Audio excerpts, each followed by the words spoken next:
it's one of those things where the more you learn, the more it is easy to slip into despair and nihilism when you understand more about the way the world works. But then it's like, well, thank God for Bitcoin, because if it were not for Bitcoin, I think most of us would, if we were here where we are now in terms of our understanding of the way the world works, and we didn't have Bitcoin as the solution, we didn't have it as that light at the end of the tunnel, we would be pretty darn nihilistic and depressed and despondent, because it's one thing to fight against something when you have a solution. It's entirely other thing to realize the faults of a system, but have no way out of it. And thankfully, Bitcoin does exist. We do have this way out of it. So I think a lot of Bitcoiners, while we see these incredibly negative sides of this fiat regime, we see that there's hope. And that is like this undercurrent that runs through all of us that I think is so important.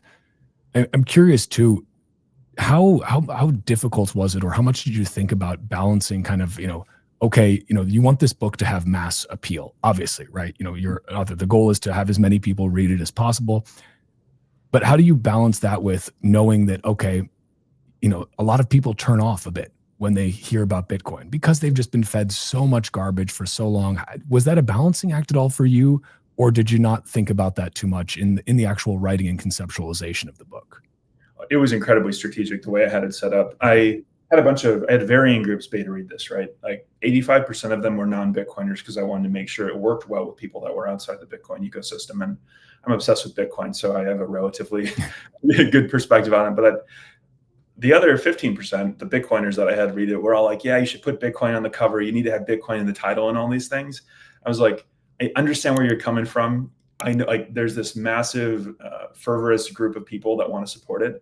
But I even constructed this book in a way where I made sure the word Bitcoin was not mentioned at all for the first few chapters. I think chapter 4 is the first time the actual word Bitcoin comes in. And I don't start like making it apparent that this book is like Bitcoin's pretty freaking central to this plot until like it slowly ramps up. And by that point, you've already been sucked into the story enough where I'm hoping to keep people along there. It's not just hope either. I've verified this with a variety of different people now that have read it, loved it, and had more interest in Bitcoin coming out of it too. So I kind of have like a proof of concept release that I did to some beta readers and friends and stuff. And so far it's worked, and it's inspired a little bit more interest in Bitcoin with them. So kind of successful on a small level so far, but I am so interested to see if it resonates with a larger group or not. I think that's huge. And I also understand Bitcoiners wanting to be like, put Bitcoin in there. It's got to have, Bitcoin on the cover. Now you've got some nice orange tones on the cover.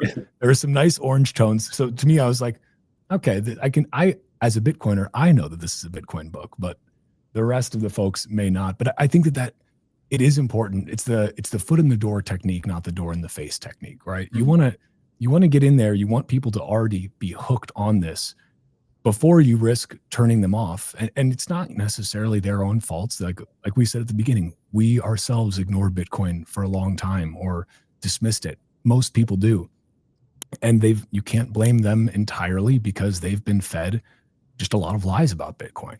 And so it's like, I can only imagine that was a difficult balancing act. But I think, and I really hope that stories like this will have larger appeal. Because again, ultimately it's a story about the conflict of our age, right? It seems like that this is really, and again, I have not finished it yet. I'm only a few chapters in, but it seems to be that you're setting the stage for that conflict of the haves and the have-nots, or as somebody said on my show the other day, the have-yachts and the have-nots, which I thought was great.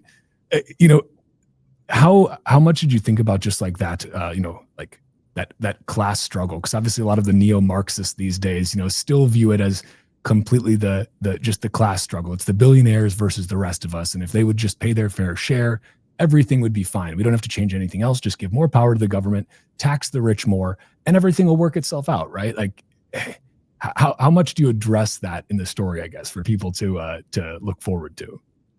So again, character-driven story. So one of the characters very much agrees with that mindset that is not a big believer in Bitcoin, this kind of thing. So you slowly do get a little bit of exposure to that side of the argument too. One of the things that I think fiction can do poorly sometimes is just like force you to see a perspective or be really preachy.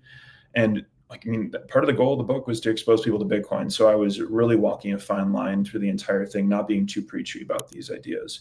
be more pragmatic so you can see like functionally how Bitcoin is working. So not huge spoilers because it's only a few chapters in front of you, but one of the characters does escape from her country using Bitcoin in her head, which to me has been like the most moving stories in all of Bitcoin. Like interviews with people that have literally escaped war or out of their inflation riddled country and came somewhere else holding their money in their head. I tried to channel that as good as I possibly could in a like captivating character. One of the unique things about fiction is you literally get to ride around inside people's heads, and like story allows you this unique way to like embed an idea into emotions. So you get an understanding at a deeper level than just reading it in a fiction or a nonfiction book rather. So really hit that hard. So it's less me being preachy about like, this is why you should learn about Bitcoin, and more the character doing a thing that fundamentally shows you through their actions why Bitcoin was useful to them. And it slowly ramps up through the book too. It gets pretty central towards the end. But so, I guess, what do you want people to come away from this book with? Like, what is the goal of this book?